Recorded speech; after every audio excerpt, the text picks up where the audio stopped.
If humanity is to survive into the future, it seems almost inevitable that at some point we will begin to try to expand outwards.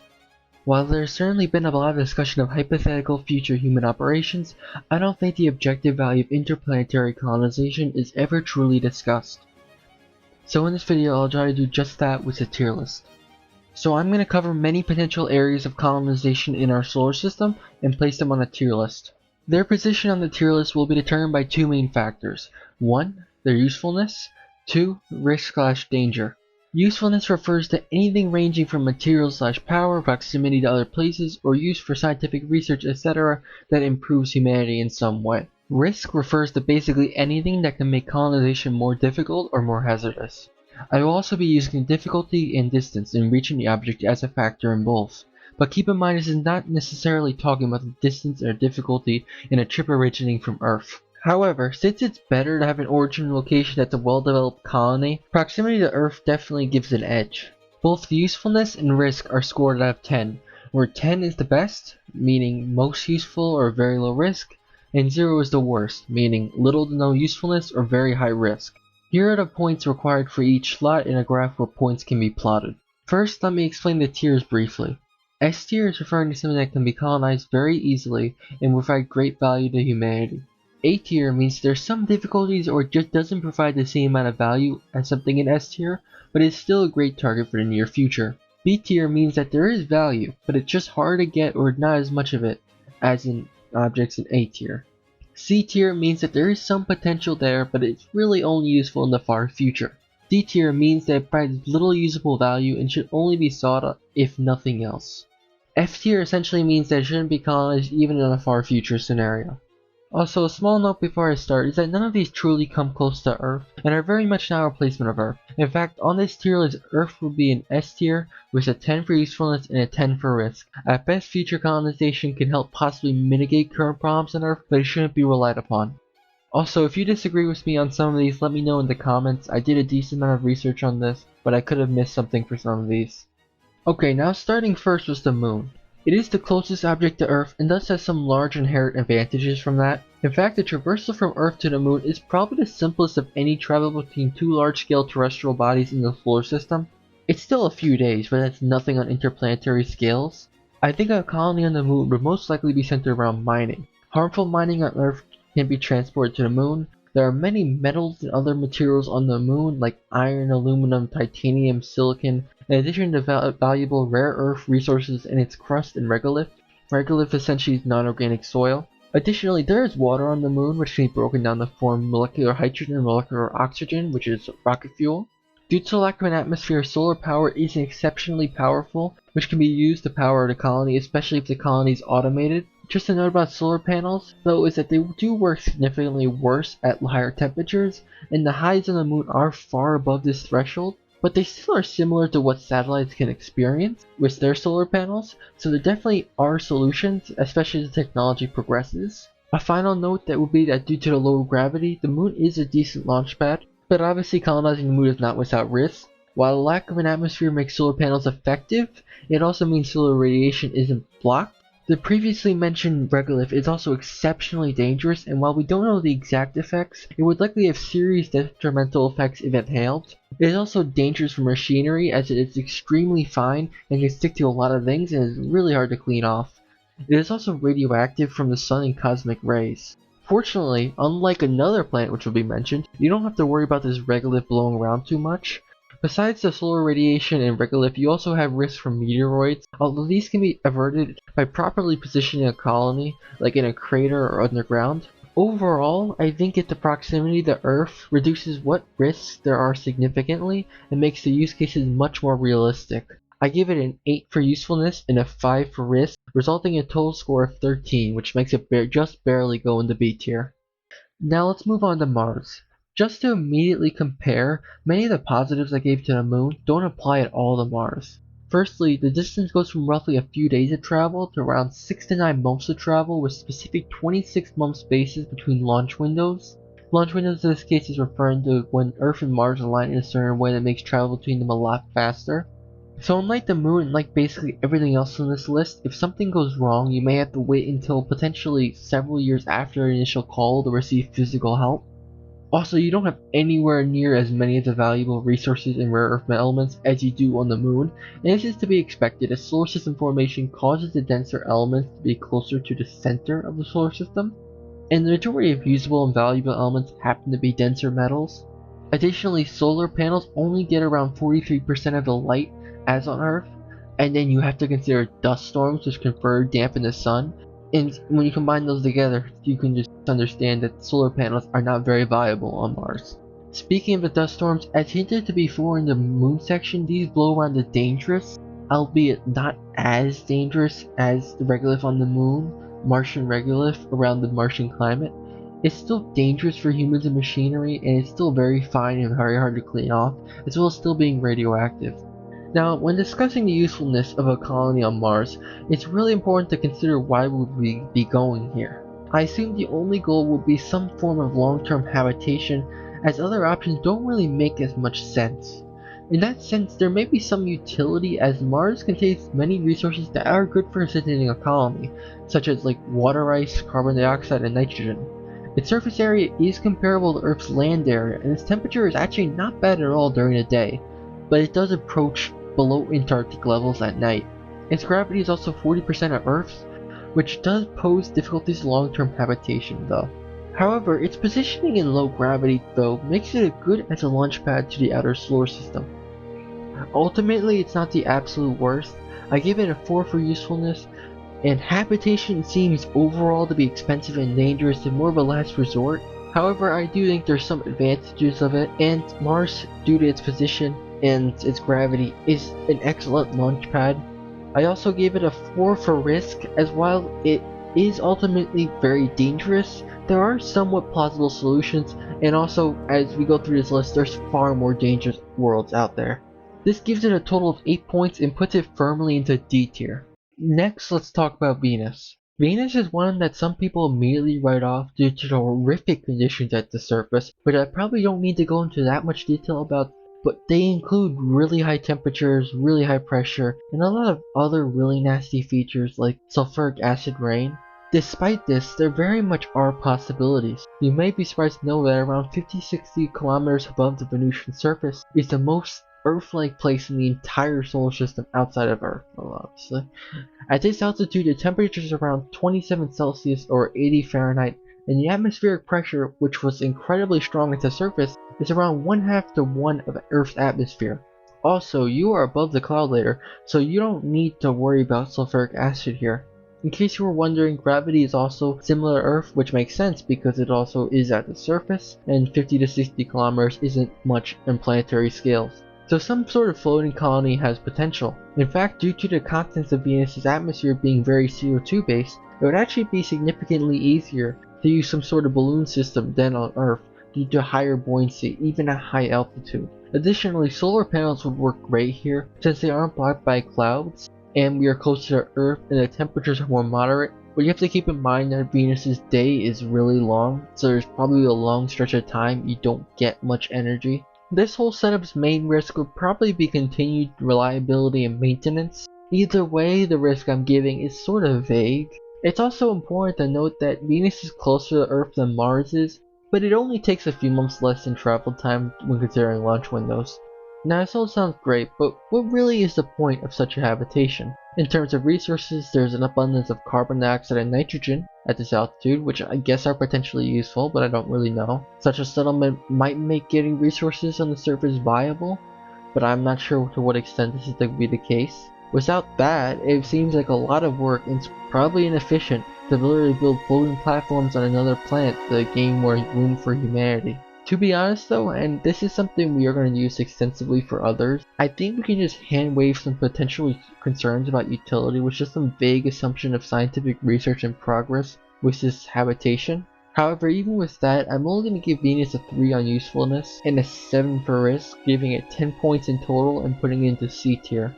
Okay, so now let's do Mercury. I feel like a colony on Mercury ideally would work like a level up lunar colony in some ways, but it gets more complicated. If you remember my talk previously about higher densities you closer to the sun, then you would probably assume that Mercury is more dense than Earth. Now technically this is not the case due to the fact that Earth's much higher gravity compresses itself, but in practice, Though regardless of that, Mercury has a lot of valuable metals on its surface. Specifically, Mercury's surface is very rich in sulfur and magnesium and various other metals, although it's important to note it has low amounts of a lot of useful elements as well, like titanium and iron. However, a Mercurian colony would face similar problems as a lunar one, but much more extreme, like much higher temperatures and much higher temperature swings. You have the same very dangerous regolith and meteorites, except we are much farther from Earth. I will be assuming habitations can be insulated and placed in relatively safe areas from meteorites,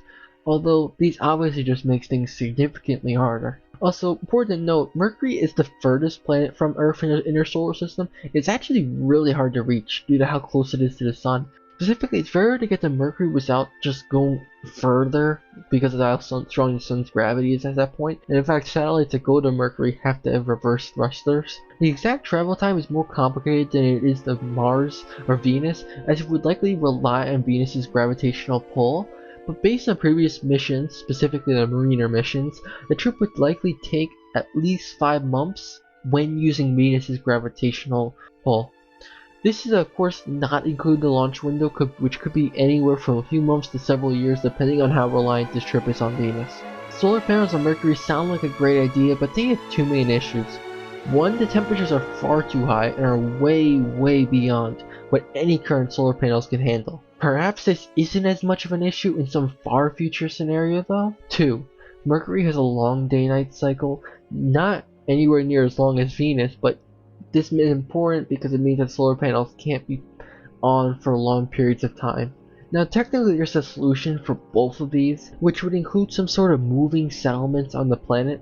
This is really hard to do even if it could be done with some simple rail network, but it becomes significantly harder when you consider how strange Mercury's orbital resonance is due to its 2-3 day-to-year ratio. There are people who say that a mining colony on Mercury could be used to build a Dyson swarm. Nope, not a Dyson sphere, which is something completely fantastical. A Dyson swarm is essentially a large amount of small satellites with solar panels, which could be used to harness the sun's energy. But in my opinion, just being able to build solar panels that can withstand such a high temperature constantly without significant operational handicaps is a massive undertaking alone. Despite everything, I think a Mercurian colony does have a decent amount of use, so I'm going to give it a 6 in that regard. Now compared to the other colonies that we've looked at before, I think it presents a level of risk that we haven't seen before. I'm actually going to give it a 2 in that category. So it becomes 8 points in total, placing it in D tier. Okay, so now the rest of the things in this tier list are moons. We're going to start with the Galilean moon, or the moons of Jupiter. Since these are all orbiting Jupiter, they end up having a couple of recurring properties related to Jupiter. Now you may have heard of the magnetosphere of Jupiter and how strong it is. It is around 20,000 times stronger than Earth, and it's incredibly dangerous to humans and machinery, so this is obviously a very important consideration here. Additionally, Jupiter's really strong gravity keeps these moons very active geologically, so I'm going to mention it here. Jupiter's magnetosphere essentially blocks any of the other harmful radiation from solar or interstellar sources, although obviously its magnetosphere becomes a danger in this case. We can also approximate the travel time to these moons as around the same as the travel time to Jupiter, but trying to get a good number for this gets increasingly complicated. The travel time from satellites from Earth range from roughly a year and a half when using Mars' gravity to swing over to 6 years. However, I think it's more likely such a mission to Jupiter would only occur after some base on Mars has been established. An unmanned mission from Mars could take several years anyways though. By using this rough estimate I found in a core approach from a former NASA engineer, we can get a launch window of around 2.2 years, so again it would take several years to get from Mars to Jupiter. Now still, when we're talking about moons, I think we can assume that we have colonies on another one, potentially, so this might not be as much of an issue. So the first moon we're going to do is Io. Io is a very interesting moon, but it has some critical issues. Io is the most geologically active object in the entire solar system, and no coincidence, it is the closest moon to Jupiter. From also being really close to Jupiter, it is in a very strong part of Jupiter's magnetic field. In fact, it actually contributes to Jupiter's magnetosphere by providing plasma. Unfortunately, being inside a strong part of the magnetosphere means that it's also probably one of the most dangerous places in the entire solar system to set up a colony. Any colony here would need constant and extreme protection from several different things, including but not limited to Jupiter's magnetosphere, geological activity, basically like volcanoes, and temperature and gravity. Although I think it's important to note temperature and gravity is going to suck anyways on all these moons. So in all, I'm going to actually give it a 0 in terms of risk. It's just way too dangerous. In terms of usefulness, I'm going to give it a 3, since it does have a good proximity to other moons. You probably can get power from geological activity, and there is lots of resources like sulfur, and probably some potential for research. But anyways, this gives a combined total of 3 points, putting Io in F tier. Next we have Europa. Europa is well known for its massive subsurface ocean, and when I'm saying massive, I'm saying larger than all oceans combined on Earth. And this subsurface ocean may have life, due to thermal energy heating the bottom. And this thermal energy, of course, is coming from Jupiter's gravitational pull and the gravitational pulls of several of the other moons. Yet again though, it's a very interesting moon that has serious problems to safety. While Io also had resources on it, Europa really doesn't. Despite the subsurface ocean, I'm going to give Europa a 2 in terms of usefulness. And just because you don't have the same geological activity, I'm going to give it a 1 in terms of risk instead of a 0. For again, 3 points in total and F tier for Europa. Next is Ganymede. It also has a subsurface ocean. Interestingly enough, it creates its own magnetosphere inside of Jupiter's. It is pretty similar of a situation to Europa in terms of the use, and I will again give it a 2. But in terms of risk, it is actually somewhat safer as Jupiter's magnetosphere is weaker at the distance of Ganymede, so I'll instead give it a 2 instead of a 1 in terms of risk. And this actually to my gives a combined total of 4 points, which puts it in D tier. The last of the 4 major Galilean moons is Callisto, which is actually a major step up. For one, Jupiter's magnetosphere and gravity is much less strong at Callisto's distance out. This means that it's both much less dangerous and it's far easier to get to and leave, which makes it a great place for future colonization on other moons and potentially further in the solar system. The trade-off is, it has less tidal heating, so its subsurface ocean, which yes it also has, is much less likely to harbor life. However, I do see Callisto as being a good base that is between the inner solar system and the outer, and potentially other Galilean moons as well, although many Galilean moons have the problem with the Jupiter's magnetosphere. I overall will give it a 4 for usefulness and a 5 for risk, meaning it is a 9 in total, or in C tier. Beyond Jupiter, Saturn really only has one moon worth considering, which is Titan. Fortunately, it happens to be a fantastic moon, but first let's consider Saturn for a moment. Firstly, unlike Jupiter, Saturn's magnetic field isn't a serious concern. In terms of distance, Saturn is far enough from Earth, and I think distance is only worth considering in the context of a trip from Jupiter, likely Callisto. In which case it's still very far, and you have to remember that planets get farther apart as you go further out in the solar system, and this would imply a long, multi-year trip. Now to talk about Titan specifically, it is a very interesting moon. It has a super dense atmosphere which is denser than Earth's. It's actually the only known moon with a dense atmosphere, and the only known object with stable bodies of surface liquid outside of Earth. It also has extensive geological activity, including mountains and cryovolcanoes. Just as a fun fact, there's a mountain on Titan named Doom Mons, or Mount Doom, and it's specifically located in a region of Titan called Athlon. Now, if we're talking about specifically utility, I'm sure Titan's geological activity provides some power, albeit providing some risk to generally colonizing it.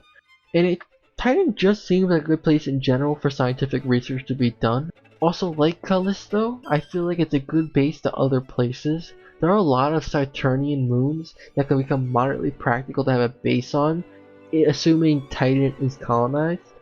This is even more so than Callisto, since you don't have to worry about a magnetic field making a large portion of the moons highly dangerous. But there is something worth mentioning though, and that is I think the location of Saturn hurts Titan a bit. Like I feel like at Saturn, you are past the peak of the solar system, much more so than Jupiter. Like for Callisto, we could talk about it as a base like to the outer and to the inner, but at Titan, there really isn't much left in the outer. So anyways, I'm giving a Titan a 5 for usefulness, and then a 4 for risk, meaning a 9 in total and C tier. Now I'm going to skip over Caelus, otherwise known as Uranus. It doesn't really have any moons worth considering. Also, I'm calling it Caelus because the name Uranus was actually a mistake. So now we will consider one moon from Neptune, and that is Triton. I feel like Triton is a really interesting moon that is absolutely sabotaged by its location. What I said about Titan's location absolutely applies tenfold here. At Triton, you have absolutely nothing more outer. I'm not even going to be talking about interstellar stuff. So you have the sheer distance and how far futuristic that is, even compared to a base on Triton. Additionally, you don't get much value from distances inner either. Even at closest, Neptune is around 2 billion kilometers, or 14 astronomical units, or 14 times the distance from Earth to the Sun from Caelus, or Uranus. Which also, again, I didn't even mention a moon from. But anyway, specifically about Triton, it's one of the most geologically active places in the solar system, next to Io. Its surface is covered in frozen nitrogen and contains water, ice, and rock, with a possible subsurface ocean with some, albeit a low amount, of tidal heating. Maybe the geological activity can be leveraged for power. Regardless though, it's just incredibly remote and just not super useful. Due to its geological activity and remoteness, I will give it a 1 for risk. And just it being so far away, I'll give it a 1 for usefulness as well. It gets a total score of 2 points, putting it in F tier and the lowest on this tier list. So that's my tier list. If you disagree on any of these, please let me know. Also, a bit of an announcement, sometime in late January, I may begin doing live streams for providing homework help, specifically in math and physics. I can provide help with stuff up to around basic differential equation stuff. If this is of any interest to you in any way, please let me know in the comments. I'm probably only going to do this if I get some people who are interested. But anyways, thanks for watching.